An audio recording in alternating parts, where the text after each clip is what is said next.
Hello guys, for today's video, mag-unbox tayo ng intercom headset para sa ating helmet. Unbox natin, tapos install natin sa ating helmet, sa EVOS tsaka sa Spider. Samahan nyo guys, unbox natin siya.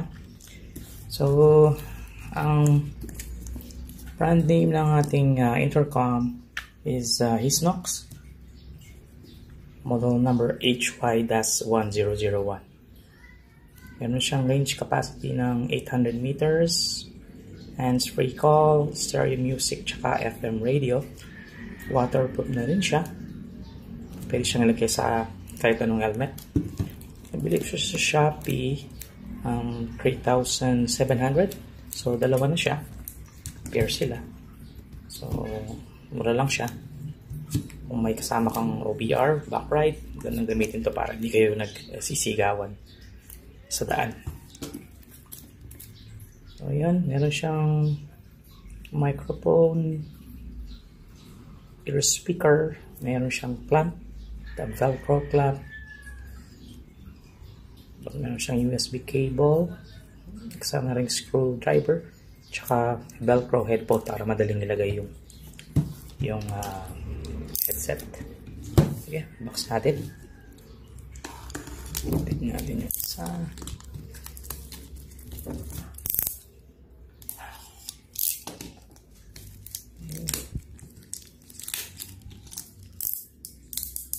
Ganda yung packaging niya. Sealed na sealed. Lalagay ko yung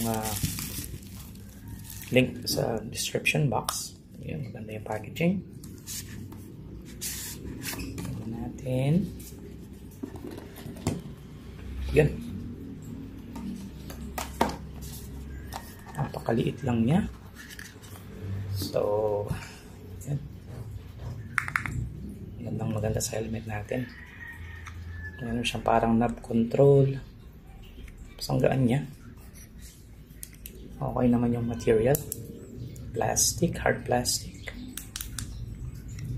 Yung kanyang USB. Charging port. Tingnan natin yung laman ng box.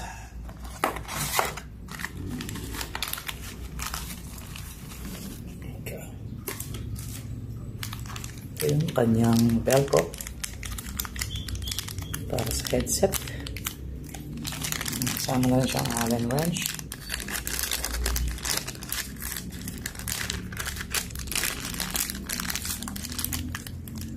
Ito yung velcro. I think para sa mismong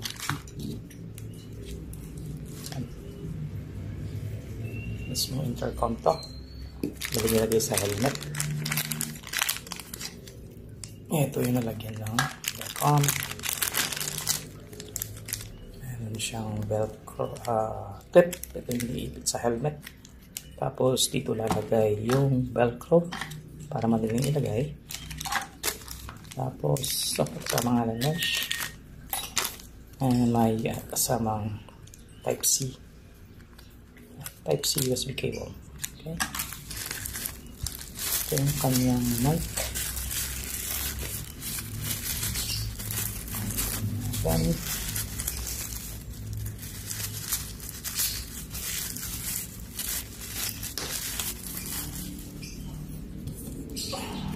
Yan, meron pang isang velcro dito. Para sa mic siguro yun. So, meron siyang mic na malambot yung wire.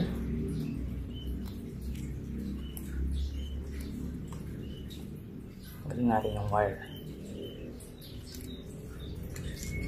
Tapos meron din siyang mic na matigas.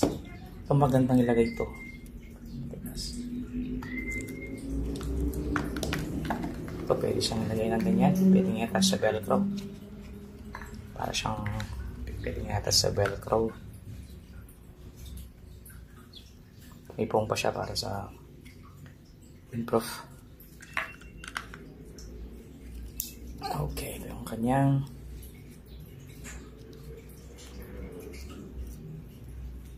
headset, earphone. Kasama na rin siyang manual kung ano siya i-operate. Install muna natin tapos tingnan natin yung manual. Okay.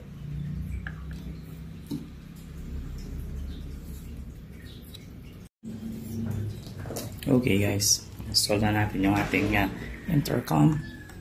Lagay natin sa Evo. Siguro dito natin siya lalagay para hindi siya tumatama pag binababa yung helmet. Yan.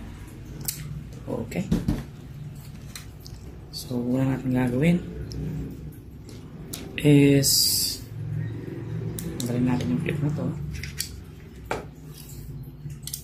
Tapos, luluwagan natin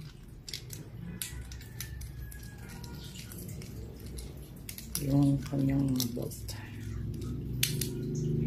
Okay. Pag maluwag na siya, yan natin kung kakasya na siya. Dito natin siya lagay. Okay, lang natin to yung padding. Tapos insert natin yung clip.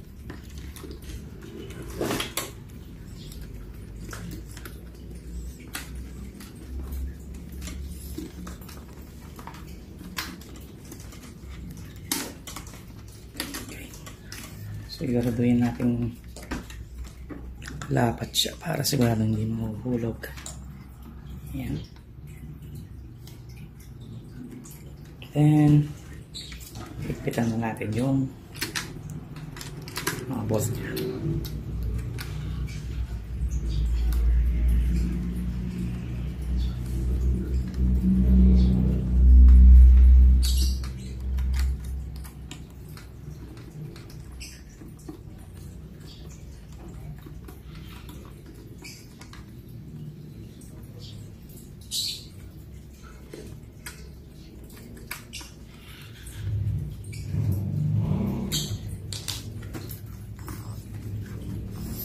Check natin.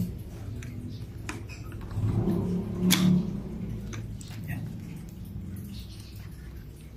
Antayin lang po natin. Right.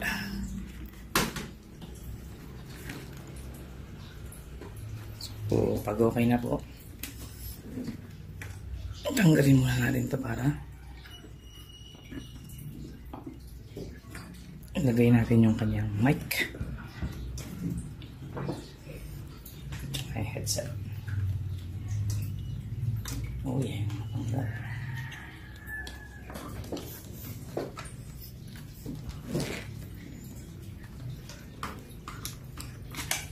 Dahil lang po. Parang gumagalo pa rin. Siguro walang panapit. Nga.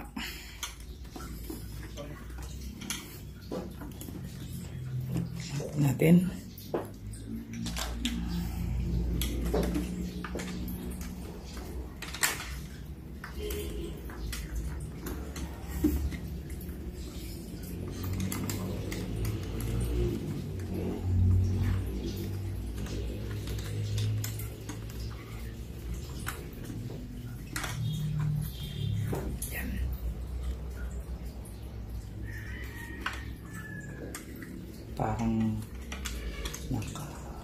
Parang nakasagad na po siya. Hindi na siya pwedeng itulak. So, siguro may tumatama dito. Tignan po natin ulit.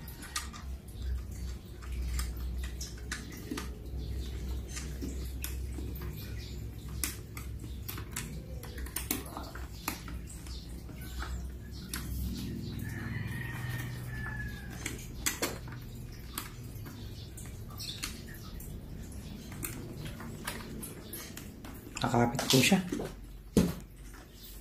Siguradong hindi mahuhulog to. Huwag po lang natin ibalik to kasi malalagay natin yung velcro ng headset. Dalawang to. Okay.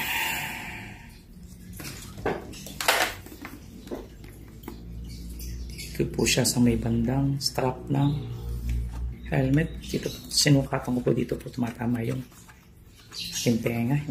Kaya dito po natin lalagay. Right. Tanggalin lang po natin yung two-sided tape.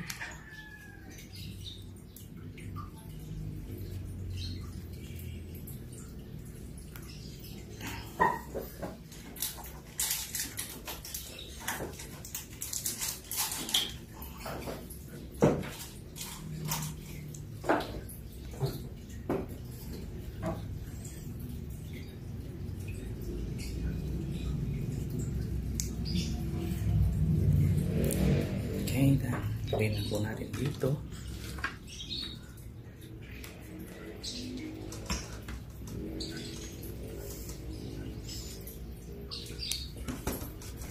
Okay. And then yung isa,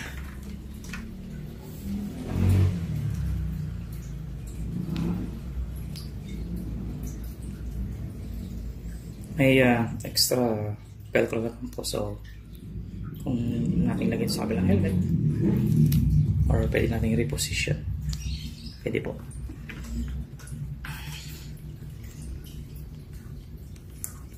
Okay. Then install na po natin yung earphone. Papalitan po natin yung kanyang mic ng mas maliit. Gamitin po natin ito. So, lagyan na rin po natin. And, nga ba? Lagyan na rin po natin yung velcro ng para sa mic.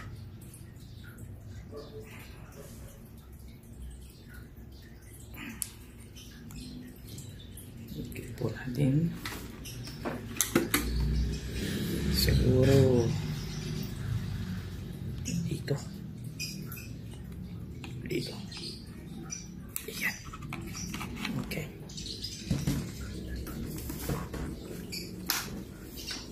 So, lagay na po natin yung kanyang mic. Dito po malapit. So, yung mahaba, doon siya sa kanan.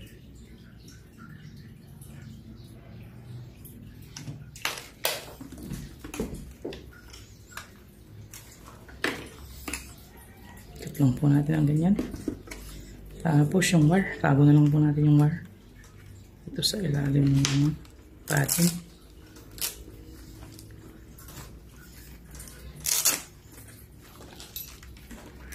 Okay, yung isa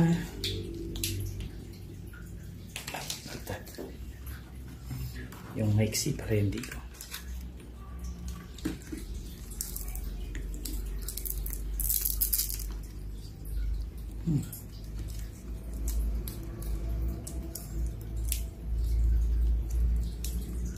Napakakapit po ng velcro. Handa lang po natin ilagay kasi makakapit siya masyado.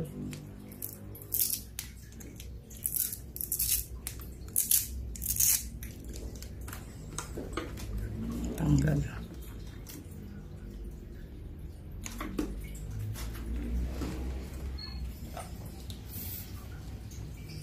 Yung mixing wire, ito yung halagay natin dito kasi mas malapit dito sa intercom.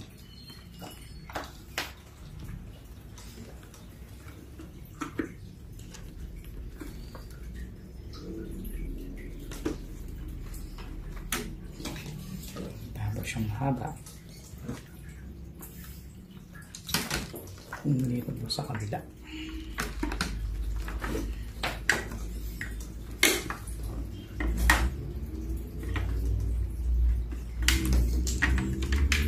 Ipataan po natin yung wire niya dito sa likod. Hindi nakalitaw. Saan maabot?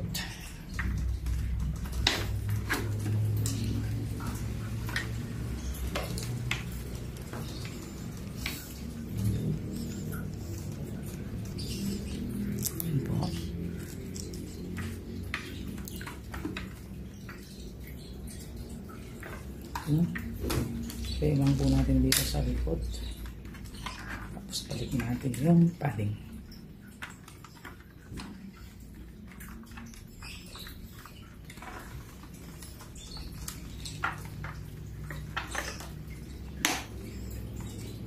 Natin dito.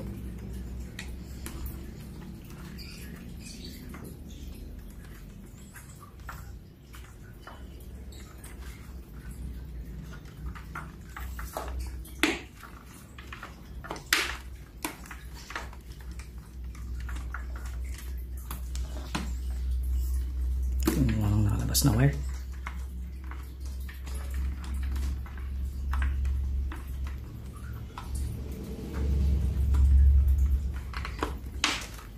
Okay.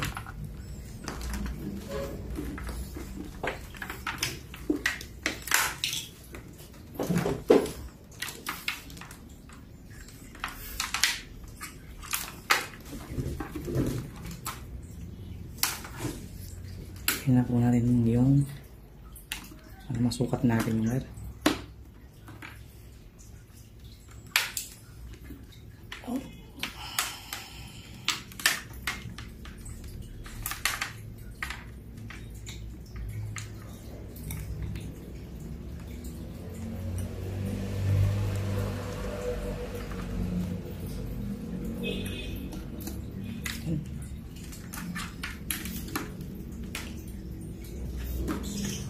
Now yung mic, pesungunin po natin.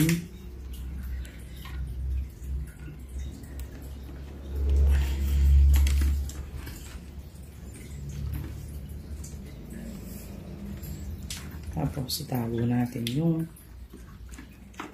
wire.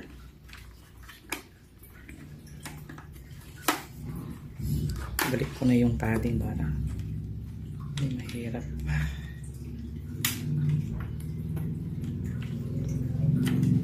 Tago yung wire.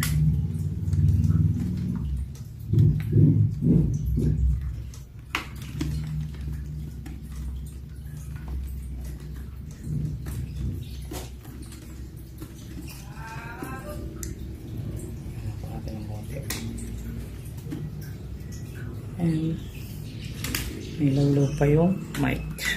Kuryente lang mic. Tago na lang po natin dito.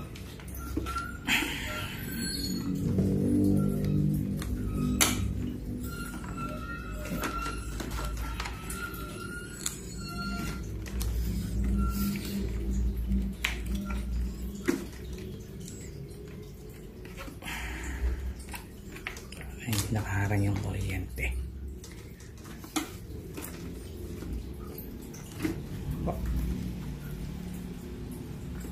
Siya.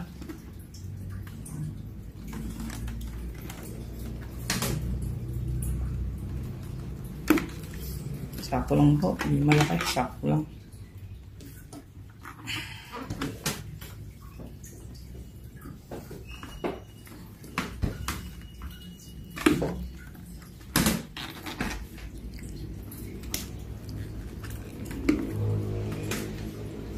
Okay, kung gusto niyo po yung video, i-like, share, and subscribe na rin. Pag-i-hit na rin po yung notification bell para sa mga bagong video.